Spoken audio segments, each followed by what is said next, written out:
الحمد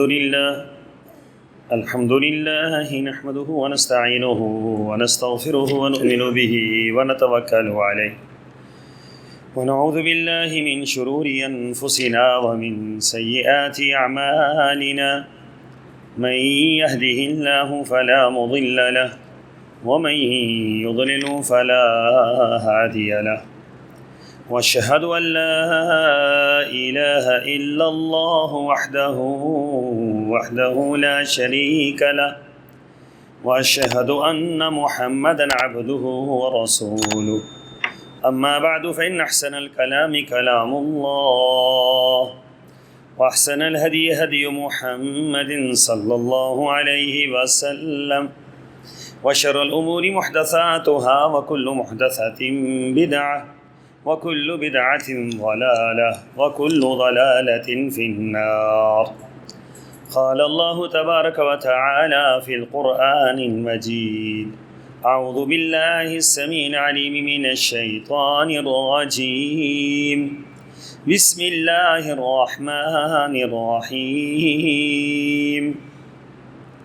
وَلِكُلِّ أُمَّةٍ جَعَلْنَا مَنْسَكًا لِيَذْكُرُوا اسْمَ اللَّهِ عَلَى مَا رَزَقَهُم مِّن بَهِيمَةِ الْأَنْعَامِ فَإِلَٰهُكُمْ إِلَٰهٌ وَاحِدٌ فَلَهُ أَسْلِمُوا وَبَشِّرِ الْمُخْبِتِينَ الَّذِينَ إِذَا ذُكِرَ اللَّهُ وَجِلَتْ قُلُوبُهُمْ وَالصَّابِرِينَ عَلَى مَا أَصَابَهُمْ والمقيم الصلاة ومما رزقناهم ينفقون والبدن جعلناها لكم من شعائر الله لكم فيها خير فاذكروا اسم الله عليها صواف فإذا وجبت جنوبها فكلوا منها وأطعموا القانع والمعتر كذلك سخرناها لكم لعلكم تشكرون لن ينال الله لحومها ولا دماؤها ولكن يناله التقوى منكم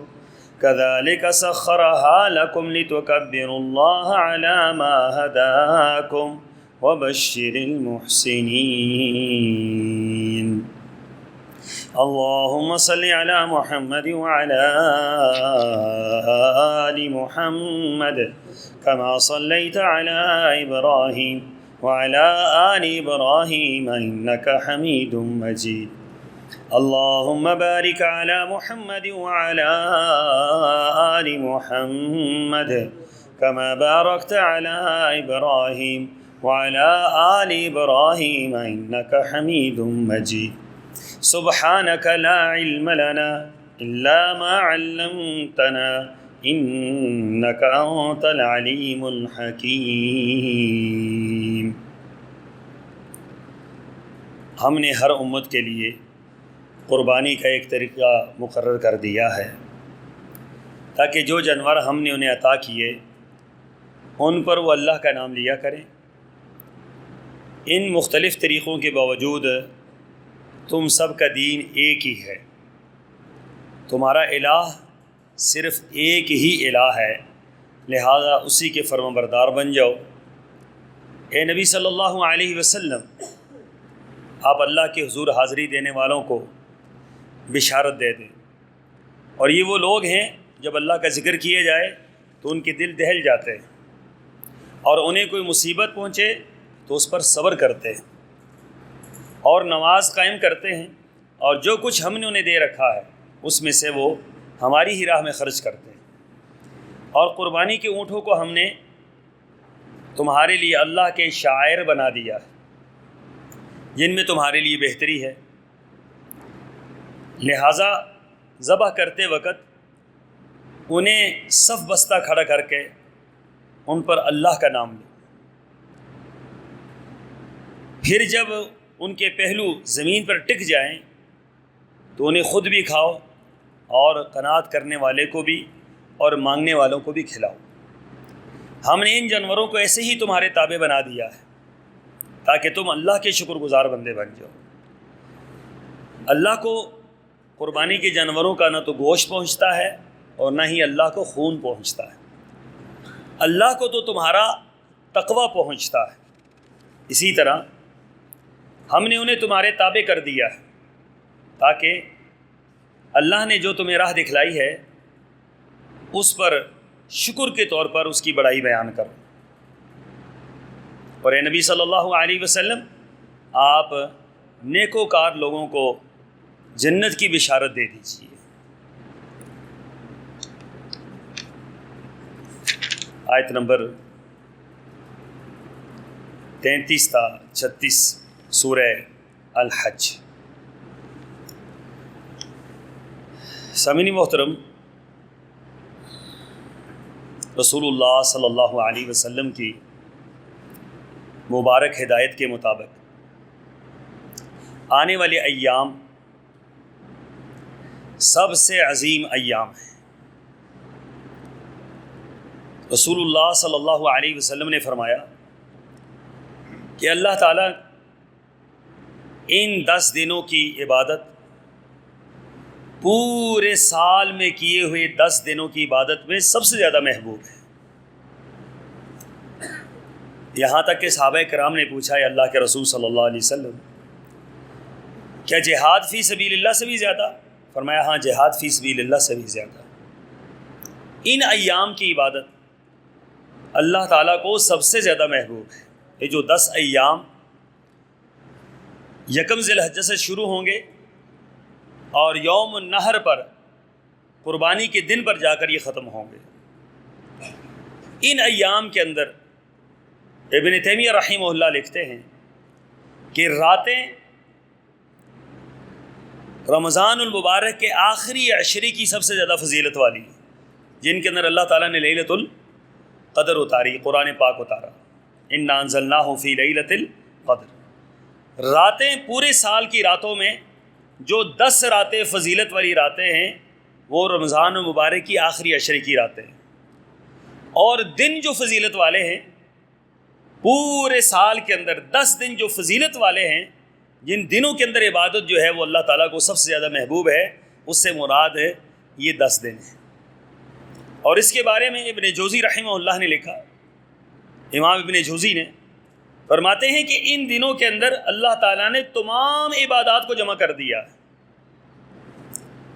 ان دنوں کے اندر قربانی بھی ہے، ان دنوں کے اندر روزہ بھی ہے، یوم عرفہ کا روزہ ہے، یوم عرفہ کے علاوہ بھی آپ روزے رکھ سکتے ہیں۔ ان دنوں کے اندر ایام حج کی تیاری بھی ہے، 8 کو لوگ حج کی طرف نکل جاتے ہیں۔ ان ایام کے اندر سب سے زیادہ، پورے سال میں سب سے زیادہ اللہ کی کبریائی بیان کی جاتی ہے۔ ان ایام کے اندر سب سے زیادہ شرک کے بارے میں اہل ایمان اللہ تعالیٰ سے یہ عہد کرتے ہیں کہ اللہ لا شریک لک لبیک اللہم لبیک لا شریک لک لبیک ان الحمد والنعمت لک والملک لا شریک لک۔ اللہ تیرا کوئی شریک نہیں۔ ان ایام کے اندر سب سے زیادہ، ان ایام کے اندر سب سے زیادہ صدقہ خیرات بھی اللہ کو محبوب ہے۔ صدقہ خیرات بھی ان ایام کے اندر کیا جاتا ہے۔ پھر ان ایام ہی کے اندر قربانی غریبوں میں اور نادار لوگوں میں تقسیم کی جاتی ہے، یہ بھی اللہ کا محبوب ترین عمل ہے۔ گویا یوں آپ سمجھیے کہ جو 10 دن آنے والے ہیں، ان 10 دنوں کے اندر اللہ تعالیٰ نے آپ کو ہر عبادت کرنے کا موقع فراہم کرنا ہے، اور یہ افضل ترین ایام ہیں۔ امام ابن تیمیہ رحمہ اللہ لکھتے ہیں کہ سلف صالحین میں ان ایام کو سب سے زیادہ قیمتی جانا جاتا تھا۔ پورا پورا دن وہ تلاوت کلام پاک میں گزارتے تھے، پورا پورا دن وہ نوافل میں گزارتے تھے، پورا پورا دن وہ اللہ تعالیٰ کا ذکر و اذکار میں گزارتے تھے، اور پھر روزے رکھتے تھے، صدقہ خیرات کرتے تھے۔ گویا ہر عبادت جو آپ کر سکتے ہیں پورے کے پورے سال میں، وہ آپ ان ایام کے اندر لازمی کریں۔ صدقہ خیرات بھی کریں، غریبوں اور مساکین کے سروں پر ہاتھ بھی رکھیں، تیمارداریاں بھی کریں، جنازوں میں بھی شرکت کریں، جتنا ہو سکتا ہے ان ایام کو قیمتی بنائیں اپنی عبادت کے لحاظ سے۔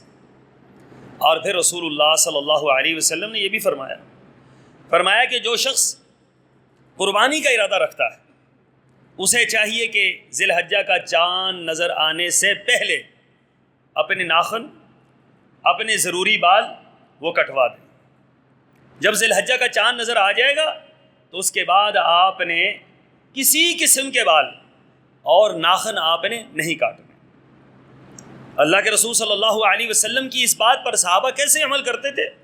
عبداللہ بن عمر رضی اللہ تعالیٰ عنہ فرماتے ہیں کہ جب رسول اللہ صلی اللہ علیہ وسلم نے یہ حکم جاری فرمایا تو ہم اپنے چھوٹے بچے جو ابھی مکلف نہیں ہوتے، چھوٹے بچے، ان کی بھی ہم حجامتیں نہیں بنواتے تھے، ان کی حجامتیں بھی ہم ذی الحجہ کا چاند نظر آنے سے پہلے بنوا لیتے تھے، کیونکہ اللہ کے رسول صلی اللہ علیہ وسلم کی منشا، آپ کی بات کا جو اصل سمجھنے والے صحابہ کرام تھے، اور صحابہ کرام نے یہ سمجھا کہ بچوں کی بھی حجامت، عورتیں، بچے، بوڑھے، جوان، اور پھر یہاں تک کہ جو قربانی نہیں کر سکتے وہ بھی حجامت نہ بنوائیں۔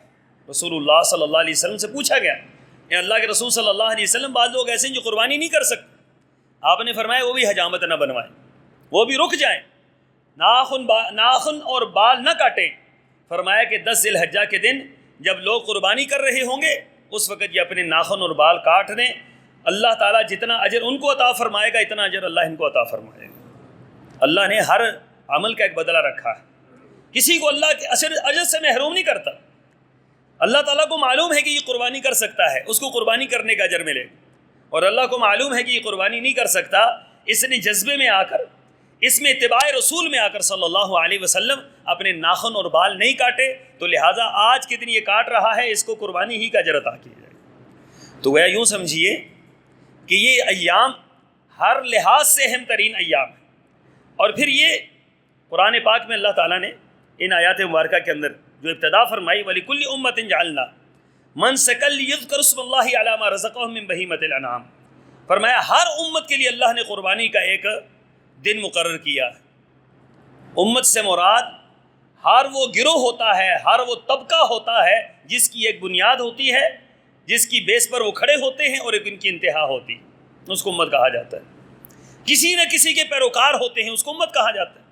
دنیا کے اندر ہزاروں امتیں موجود ہیں، لاکھوں امتیں موجود ہیں، لیکن کوئی امت ایسی دنیا کے اندر نہیں ہے کہ جو قربانی نہ کرتی، کسی نہ کسی لحاظ سے وہ قربانی کرتے ہیں۔ اور شاید دنیا کے اندر ہر عمل کی ایک تاریخ کی ابتدا موجود ہے، لیکن قربانی کی جو تاریخ ہے اس کی کوئی ابتدا نہیں، اس کی کوئی یعنی کہ تاریخ نہیں ہے۔ یوں سمجھیے کہ جب حضرت آدم علیہ السلام دنیا میں تشریف لائے اور حضرت آدم کے 2 بیٹے حابیل اور قابیل، اس وقت یہ قربانی شروع ہوئی۔ یہ حضرت آدم کا دور تھا، دنیا کے اندر نماز، روزہ، زکوٰۃ، حج، جہاد، یہ سارے اعمال بعد میں آئے ہیں، قربانی پہلے آئی ہے، قربانی کا عمل پہلے آئے۔ اس لیے قرآن پاک نے پورا نقشہ کھینچا، فرمایا ان دونوں نے قربانی کی تھی، اللہ نے ایک کی قربانی قبول کر لی اور ایک کی اللہ نے کیا کی؟ رد کر دی۔ مفسرین یہ بات لکھتے ہیں کہ ایک کی قربانی دمبا تھی اور ایک کی قربانی کوئی کھیتی باڑی ہوگی، کھیتی باڑی سے مراد یہ کہ صدقہ خیرات اس نے کیا ہے، کوئی ایک کی قبول ہو گئی۔ اس زمانے میں ہوتا یہ تھا کہ آپ کا عمل آپ کے سامنے نظر آ جاتا تھا، یہ قبول ہونا ہے یا نہیں ہونا۔ سبحان اللہ، یہ بڑی آزمائش تھی، بہت بڑی آزمائش تھی، اور یہ بہت بڑا مسئلہ تھا کہ ہم 10 بندے ہیں، 100 بندہ ہے، 200 بندہ ہے، ہم سارے کے سارے قربانی کر رہے ہیں، بظاہر تو ساری قربانی کر رہے ہیں، لیکن اب ہوتا یہ ہے کہ جس کی قربانی قبول ہوتی، آگ آتی آسمان سے اور اس کی قربانی کو کیا کرتی؟ جلا کر راکھ کر دیتی، کھا جاتی اس کو، اور جس کی قربانی قبول نہ ہوتی وہ اسی طرح پڑا رہتا، گل سڑ کر ختم ہو جاتا۔ اب بتلائیے، آپ کی قبول ہوگی، میری نہیں ہوئی، تو یہ قصور کس کا ہے؟ آپ کی قبول ہو گئی، میری قبول نہیں ہوئی، قصور کس کا ہے؟ جی آپ کا ہے کہ آپ کی قبول ہو گئی؟ نہیں، قصور تو اس کا ہے جس کی نہیں قبول ہوئی، کہ اس کے اندر کوئی نہ کوئی بات ضرور تھی، اخلاص کی کمی تھی، للہیت کی کمی تھی، قربانی کے انداز میں کمی تھی، کسی اور معاملے میں کمی تھی کہ اللہ تعالیٰ نے قبول نہیں کیا۔ لیکن ہوا یہ، جس کی قبول ہو گئی تو اس کی طرف رخ بدل گیا کہ جناب اس کی کیوں قبول ہوئی ہے، تو بھائی نے بھائی کو کیا کر دیا؟ قربانی کی قبولیت کی وجہ سے بھائی نے بھائی کو قتل کر دیا۔ تو قرآن پاک میں اللہ تعالیٰ نے اس کا خلاصہ بیان فرمایا کہ یہ جو 2 قربانیاں دی تھی 2 بھائیوں نے، سب سے پہلے نسل انسانی میں پہلی قربانی اور سب سے پہلا عمل، تو فرمایا کہ انما یتقبل اللہ من المتقین۔ اللہ تعالیٰ ہر ایک کی قربانی قبول نہیں کرتا، ہر ایک کا عمل بھی قبول نہیں ہوتا ہے۔ ہم شاید اس بات کے اس میں ہوں کہ ہمارا ہر عمل قبول ہوتا ہے، یاد رکھیں ہر عمل قبول نہیں ہوتا۔ حضرت عمر رضی اللہ تعالیٰ عنہ یہ فرمایا کرتے تھے، کاش مجھے پتہ لگ جائے میرا ایک سجدہ اللہ تعالیٰ کے ہاں قبول ہو گیا ہے تو رب کعبہ کی قسم میں قسم اٹھا کے کہتا ہوں کہ میں کامیاب ہو گیا، ایک سجدہ۔ کیوں کہ اللہ تعالیٰ ہر ایک کا عمل قبول نہیں کرتا، اللہ تعالیٰ کسی کسی کا کرتا ہے، اور جس کا اللہ کرتا ہے سبحان اللہ، اس سے بڑھ کر وہ نعمت کوئی بھی نہیں ہے کہ اللہ تعالیٰ نے آپ کے عمل کو قبول کر لیا۔ پچھلے جمعے میں نے عرض کیا تھا کہ حضرت ابراہیم علیہ السلام نے اللہ کے حکم پر بیت اللہ بنایا، اور بیت اللہ کو بناتے ہوئے دعا کیا کر رہے؟ ربنا تقبل منا انک انت السمیع العلیم، اللہ قبول کر لیتے۔ اللہ کے حکم پر بنا رہے ہیں، پیغمبر بنا رہے، اخلاص میں کوئی کمی؟ پیغمبر کا اخلاص سب سے زیادہ ہوتا ہے، پیغمبر کی محبت سب سے زیادہ ہوتی ہے، پیغمبر کی للہیت سب سے زیادہ ہوتی ہے، پیغمبر کی عاجزی سب سے زیادہ ہوتی ہے۔ پیغمبر اللہ کے حکم سے بنا رہا ہے، دو پیغمبر بنا رہے ہیں، ایک خلیل اللہ ایک ذبیح اللہ، اس کے باوجود اللہ تعالیٰ سے دعا مانگ رہے ہیں کہ اللہ اس کو قبول فرما لے۔ ربنا تقبل منا، آپ نے بھی قربانیاں لینی ہے تو لینے سے پہلے اللہ سے دعا مانگے، قدم قدم پر دعا مانگے کہ اللہ ہم تو ایک جانور لے رہے ہیں، اللہ یہ جان تیری ہے، جسم کے ایک ایک روواں، ایک ایک جسم کا انگ انگ اللہ تیرا ہے، ایک ایک بال تیرا ہے، ایک ایک حصہ تیرا ہے، اللہ پورا جسم تجھ پر قربان ہے، مالک تیرے نبی کا حکم ہے، تیرا آرڈر ہے، ہم تیرے نام پر اس جانور کو قربان کر رہے ہیں، اللہ اس کو تو قبول فرما لے۔ لینے کے لیے جائیں تو دعا کرتے ہوئے جائیں، لے کر آئیں تو دعا کرتے ہوئے رہیں، جب قربانی کریں تو پھر بھی اللہ سے دعا مانگیں، قربانی جب کر چکے پھر بھی اللہ سے دعا مانگیں، اس فکر میں رہیں، اس جذبے میں رہیں، اس تو میں رہیں کہ آپ کی عبادت اللہ تعالیٰ کے ہاں قبول ہونی چاہیے۔ کہیں ایسا نہ ہو کہ عبادت رد ہو جائے، کہیں ایسا نہ ہو کہ اللہ تعالیٰ جو ہے اس کو واپس کر دے کہ مجھے تیری عبادت کی کوئی ضرورت نہیں۔ تو دنیا کے اندر سب سے پہلے جس عمل کو کیا گیا ہے وہ قربانی کا عمل ہے، اور ہر امت نے کیا۔ عیسائیوں کے ہاں بھی قربانی ہوتی ہے، یہودیوں کے ہاں بھی قربانی ہوتی ہے، ہندوؤں کے ہاں قربانیاں ہوتی ہیں، ان کے انداز مختلف ہیں، طریقے ان کے مختلف ہیں، جانور ان کے مختلف ہیں، سب سے بہترین طریقہ، سب سے بہترین انداز، سب سے خوبصورت انداز یہ اللہ تعالیٰ نے اہل ایمان کو دیا ہے۔ بہیمۃ الانعام میں سے آپ نے قربانی کرنی ہے، 4 جانور ہیں ان میں سے آپ نے قربانی کرنی ہے، نر اور مادے کی کوئی قید نہیں ہے، نر اور مادے کی کوئی قید نہیں ہے، لیکن عمر کی قید ہے۔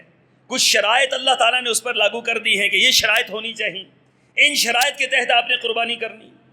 تو ان شرائط کو مد نظر رکھ کر پہلی بات تو یہ سمجھیں کہ ہر امت پر قربانی ہوئی ہے۔ دوسری بات، قربانی جو ہے یہ اللہ تعالیٰ کی طرف سے ہر اس شخص پر لاگو ہوتی ہے کہ جو شخص صاحب استطاعت ہے، اس کے لیے نصاب کوئی بھی نہیں۔ بعض لوگ اس کا نصاب بتلاتے ہیں، میں نے خود پچھلے دنوں ایک مضمون پڑھا، اس میں لکھا ہوا تھا کہ آپ کے پاس 7.5 تولہ سونا ہے، 52 تولہ چاندی ہے، یا آپ کے پاس 200 درہم ہے جو زکوٰۃ کا نصاب ہے، یا آپ کے پاس اضافی کپڑے ہیں، یا کچھ اور ہے، یہ ساری باتیں لکھی ہوئی تھی۔ تو انہوں نے لکھا کہ جناب آپ پر قربانی واجب ہے، حالانکہ قربانی کا نصاب کوئی نہیں ہوتا، قربانی کے لفظ کے خلاف ہے یہ نصاب۔ یہ سمجھنا چاہیے کہ قربانی کیا چیز ہے، قربانی تو جذبے کا نام ہے، جذبے کے لیے بھی کوئی نصاب ہوتا ہے۔ اگر وہ نصاب ہوتا تو قرآن و سنت کے اندر وہ نصاب درج ہوتا۔ زکوٰۃ کا نصاب موجود ہے، زکوٰۃ کا نصاب موجود ہے، سونے کا نصاب، چاندی کا نصاب، پیسوں کا نصاب، عشر کا نصاب، ہر چیز کا نصاب موجود ہے، تو کیا یہ قربانی کا نصاب موجود نہ ہوتا؟ تو یہ ایک اضافی بات کر دی گئی کہ جناب قربانی کے لیے یہ نصاب ہوتا ہے، قربانی کے لیے کوئی نصاب نہیں ہوتا، قربانی کے لیے جذبہ شرط ہے اور آپ کی استطاعت شرط ہے۔ شرط یہ ہے کہ آپ کے پاس اتنے پیسے ہوں کہ آپ قربانی کر سکتے ہیں۔ اور صحابہ کرام کا طرز عمل کیا تھا؟ جب آپ نے فرمایا، یہ حدیث مبارکہ آپ نے بیان کی، آپ نے فرمایا لوگوں ہر سال ہر گھر والوں پر ایک قربانی، تو صحابہ کرام پر قربان جائیں۔ انہوں نے اس کو کیسے سمجھا؟ صحابہ کرام تو مفلوق الحال کہیں زیادہ تھے۔ آپ اگر صحابہ کرام کی ہسٹری پڑھیں تو ان کے پاس تو کچھ بھی نہیں تھا، لیکن مدینہ طیبہ میں کوئی ایک گھر ایسا نہیں ہوتا تھا جس کے اندر عید الاضحیٰ کا دن ہو اور قربانی نہ ہوتی۔ سوال ہی پیدا نہیں، ہو ہی نہیں سکتا تھا کہ وہ قربانی نہ کرے۔ ہر گھر ایک قربانی کرتا تھا سال میں، اور بعض اوقات تو ایسے خوش نصیب بھی ہوتے تھے ایک ایک گھر کے اندر ایک قربانی تو لازم ہے، وہ تو آپ نے کرنی۔ لیکن ایک ایک گھر کے اندر کئی قربانی ہوتی تھی. خود اللہ کے رسول صلی اللہ علیہ وسلم نے اس قربانی کو کس طریقے سے پورا کیا کہ ہر سال آپ علیہ الصلوۃ والسلام کی مالی حالت کیا تھی. حضرت بلال فرماتے رضی اللہ تعالیٰ عنہ، ایک ایک مہینہ ایک چاند سے دوسرے چاند تک، یہ الفاظ ہیں حدیث کے، ایک چاند سے دوسرے چاند تک محمد رسول اللہ صلی اللہ علیہ وسلم کے گھر کے اندر چولہا نہیں جلتا تھا. ایک چاند سے دوسرے چاند. اور پھر فرمایا دو کالی چیزوں پر گزارا ہوتا تھا. پوچھا گیا کہ کیا کھاتے تھے، کیا پیتے تھے، کرتے کیا تھے؟ کہا دو کالی چیزوں پر گزارا ہوتا تھا. اچھا دو کالی چیزیں کیا ہیں؟ فرمایا ایک پانی اور دوسرا کھجور. یہ دو چیزیں گزارا ہوتا تھا. کس کا؟ رسول اللہ صلی اللہ علیہ وسلم. قربان جائیں آپ علیہ الصلوۃ والسلام پر کہ آپ کے گھر کی حالت یہ ہے، لیکن آپ نے کیا کیا؟ ہر سال آپ قربانی کرتے تھے. مدینہ طیبہ میں 10 سال آپ نے قیام فرمایا، 10 سال آپ نے قربانی کی ہے. ہر سال آپ قربانی کرتے، کیونکہ قربانی تو ایک جذبے کا نام ہے، ایک احساس کا نام ہے، ایک شعور کا نام ہے، ایک محبت کا نام ہے، اللہ کے قرب کا نام ہے. اس کے لیے کون سا نصاب ہوتا ہے بھائی؟ اور پھر دیکھیے کہ اللہ کے رسول صلی اللہ علیہ وسلم نے ایک مرتبہ 2 مینڈے، صحابہ فرماتے ہیں ان کی آنکھیں کالی، ان کے پاؤں کالے، ان کا جسم کالا، ہر چیز ان کی کالی تھی، یعنی سیاہ کالے دمبے تھے. ان دونوں کو اللہ کے رسول صلی اللہ علیہ وسلم نے ذبح کیا. پھر آپ نے فرمایا ایک اور دمبا لایا جائے، ایک اور دمبا لایا گیا. اب یہ دمبا جو لایا گیا ہے یہ کس کی طرف سے ہے؟ یہاں سوال پوچھے جاتے ہیں. سبحان اللہ، جذبوں پر کوئی سوال نہیں ہوتے، یاد رکھیں. عمل پر، اللہ کی محبت میں سوالات نہیں ہوتے. اللہ کی محبت میں بندہ عمل کرتا ہے، اس سے جان نکالتا نہیں. اللہ کے رسول صلی اللہ علیہ وسلم نے ایک دمبا منگوایا. آپ نے جب وہ لٹا کر کہا اللہم تقبل من محمد ومن امت محمد صلی اللہ علیہ وسلم، اللہ میری طرف سے اس کو قبول فرما لے، اور اللہ میری امت کی طرف سے قبول فرما لے. جو میرا امتی ہوگا لیکن استطاعت نہ ہونے کی وجہ سے وہ قربانی نہیں کر پائے گا، پوری امت کی طرف سے قیامت تک اللہ کے رسول صلی اللہ علیہ وسلم نے قربانی کر دی اور اللہ نے قبول بھی کر لی. ایسا نہیں ہوتا کہ رسول اللہ صلی اللہ علیہ وسلم نبی دعا کرے اور نبی قربانی کرے اور اللہ قبول نہ کرے، یہ نہیں ہو سکتا ہے. فرمایا اللہم تقبل من محمد ومن امتی محمد، اللہ میری طرف سے قبول فرما لے، میری امت کی طرف سے قبول فرما لے. آپ کس حالت میں تھے لیکن آپ نے امت کی طرف سے قربانی دی. آج امت کو نبی کا پیغام مل رہا ہے کہ آپ نے قربانی کرنی ہے. سوالات اٹھتے ہیں کہ جناب اس کا نصاب کیا ہونا چاہیے، کیسے کریں کیسے نہ کریں، ہم زیادہ ہیں تھوڑے ہیں، تنہا کم ہے زیادہ ہے، اکٹھے رہتے ہیں علیحدہ رہتے ہیں. بھائی ان پہ سوالات تو نہیں اٹھتے، یہ تو جذبے کا نام ہے، آپ نے کرنا ہے. پھر رسول اللہ صلی اللہ علیہ وسلم نے جب حجۃ الوداع تھا تو آپ نے کتنے اونٹ قربان کیے؟ غربت کی حالت وہی تھی آخری وقت تک. جب آپ دنیا سے جا رہے ہیں تو آپ کی وراثت میں صرف 3 چیزیں تھیں. آپ کی وراثت صرف 3 چیزیں. نمبر 1 آپ کی اونٹنی تھی، قصوہ اونٹنی. نمبر 2 آپ کی تلوار تھی. نمبر 3 آپ کا وہ مصلی تھا جس پر آپ نماز بھی پڑھتے تھے اور رات کو اسی پر سو جایا کرتے تھے. یہ کل آپ کی وراثت تھی. یہ 3 وراثت اتنی چھوٹی معمولی وراثتیں، اور اس کے باوجود سرور کونین صلی اللہ علیہ وسلم نے حجۃ الوداع کے موقع پر کتنی اونٹ قربان کیے تھے؟ جی 100 اونٹ میرے آقا نے قربان کیے ہیں. یہ قربانی پر کوئی نصاب نہیں ہوتا، یاد رکھیں. نصاب کی بات ہوتی تو اللہ کے رسول کے پاس کیا تھا مجھے یہ بتلائیں.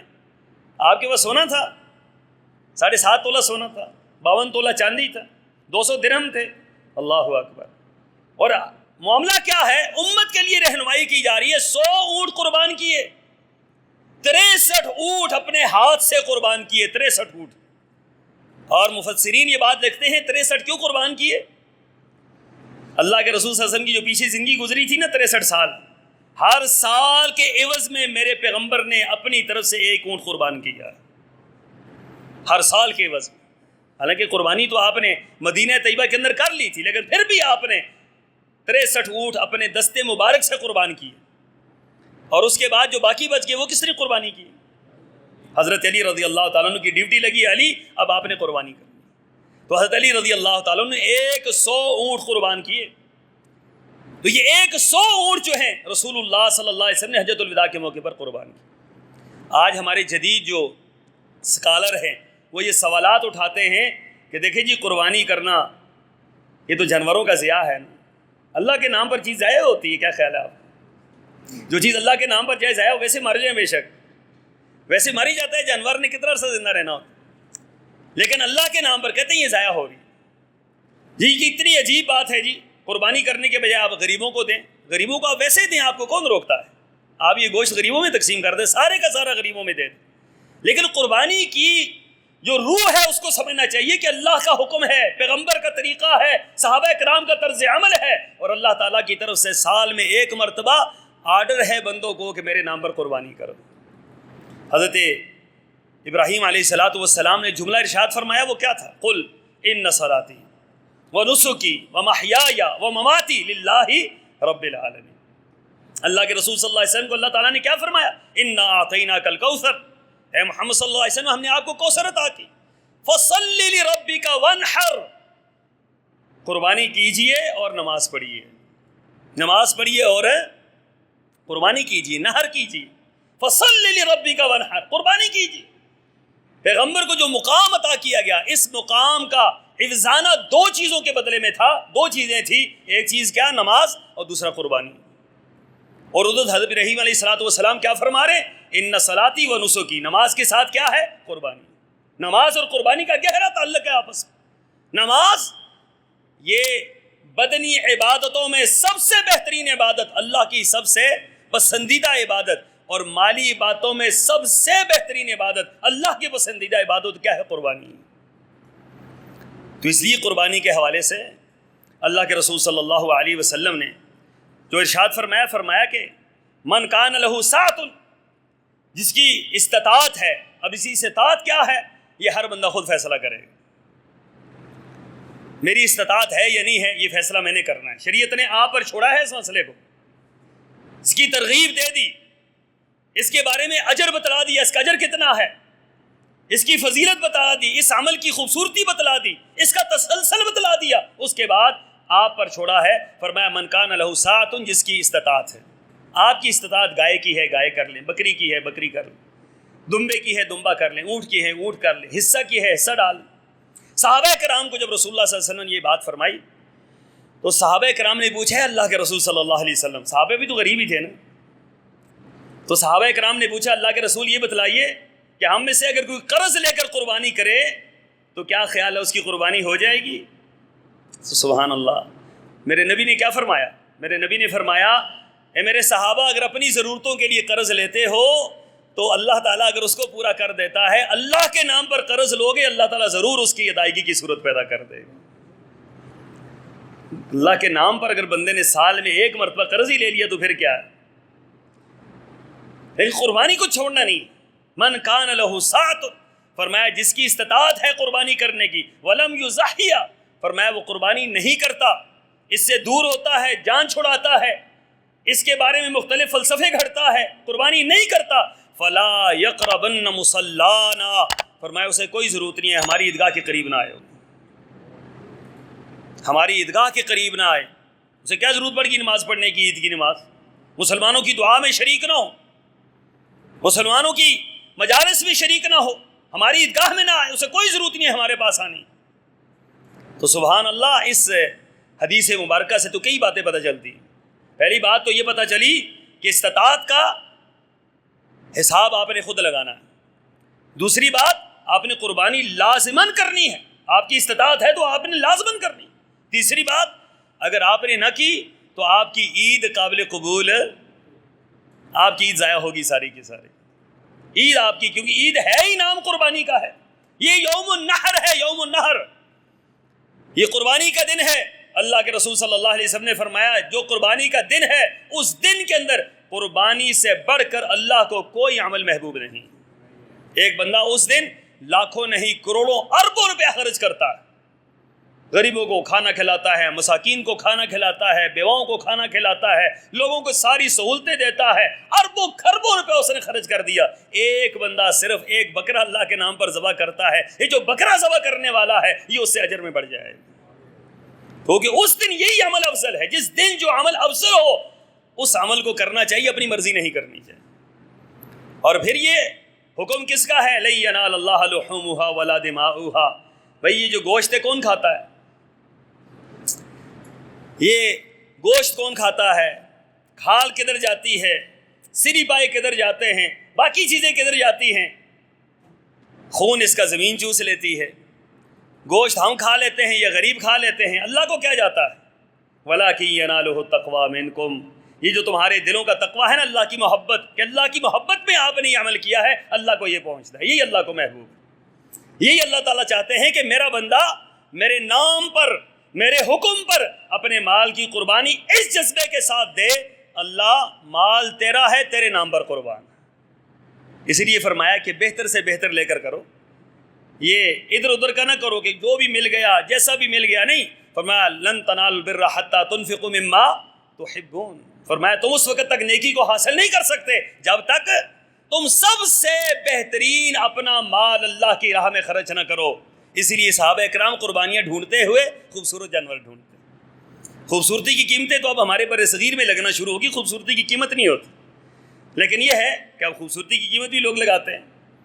لیکن صحابہ اکرام خوبصورت جانور پہلے لے لیتے تھے, اس کو فربا کرتے تھے, پالتے تھے, اپنے ساتھ اس کو اپنے ساتھ منسلک کرتے تھے, اس کی خدمت کرتے تھے, اس کے بعد اس کو قربانی دیتے. سبحان اللہ, اس کی خدمت کرنی یہ بھی اجر کا باعث, اس کو اپنے ساتھ منسلک کرنا یہ بھی اجر کا باعث. جب آپ جانور کے ساتھ رہتے ہیں تو جانور آپ سے محبت کرتے ہیں, آپ کو جانور سے محبت ہو جاتی ہے. اور جب محبت والی چیز کو بندہ قربان کرتا ہے اپنے ہاتھوں سے تو اللہ اکبر, اللہ تعالیٰ پھر اس سے راضی ہوتا ہے. دیکھو یہ کس انداز سے میرے راہ پر قربانی دے رہا ہے. تو سامعین محترم, قربانی کی تیاری کیجیے, اس کے لیے اپنے آپ کو تیار کریں. ہر بندہ اپنے آپ کو تیار کرے. آپ حصہ ڈال سکتے ہیں, حصہ ڈالیں. اونٹ میں اور گائے میں 7 حصے ہیں, 10 اونٹ میں ہو سکتے ہیں, 7 بھی ہو سکتے ہیں. صحابہ کرام سے 10 بھی ثابت ہے. اونٹ ہے تو 10 حصے آپ ڈال دیں, گائے ہے تو 7 حصے ڈال دیں. لیکن ایک بندہ بھی قربانی کر سکتا ہے گائے, 2 کر سکتے ہیں, 3 بھی کر سکتے ہیں, ضروری نہیں ہوتا کہ 7 بندے پورے.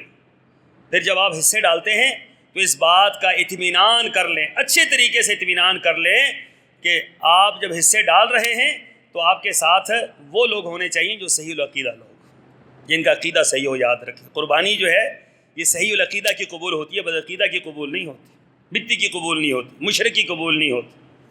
جو وہاں پر 11ویں دے کر آیا ہو, 12ویں دے کر آیا ہو, بکرے ذبح کر کے آیا ہو, اس کی قربانی قبول نہیں ہوتی. اللہ تعالیٰ قبول نہیں کرتا. جب تو ادھر دے رہے ادھر کیسے ہو؟ تو جو ادھر دے گا اس کو سوچ لینا چاہیے اچھے طریقے سے کہ قربانی یہ اللہ تعالیٰ کے لیے, خالص اللہ کے لیے ہے. تو قرآن پاک کے الفاظ کیا ہیں؟ فرمایا کہ وَلِكُلِّ أُمَّةٍ جعلنا منسكا ليذكروا اسم الله على ما رزقهم من بهيمة الانعام فإلهكم إله واحد فله أسلموا. فرمایا کہ ایک اللہ کے لیے عبادت کرو, ایک اللہ کے لیے جانور کو قربان کرو, ایک اللہ کے لیے اپنی قربانیاں دو, جانوروں کو ذبح کرو, جانوروں کا گوشت کھلاؤ, جو صدقہ خیرات دینا ہے ایک اللہ کے لیے دو. کیوں کہ وہی اسی کا مالک ہے, وہی اس کا خالق ہے, وہی تم سے کہہ رہا ہے, اسی کے حکم کی تابعداری کرو. فلاح اسلموا, فرمایا اس کے فرما بردار بن جاؤ. تو لہٰذا قربانی دیتے ہوئے ان باتوں کا خیال کرنا ہے. اللہ مجھے اور آپ کو عمل کی توفیق عطا فرمائے. وآخر دعوانا ان الحمد للہ رب العالمین.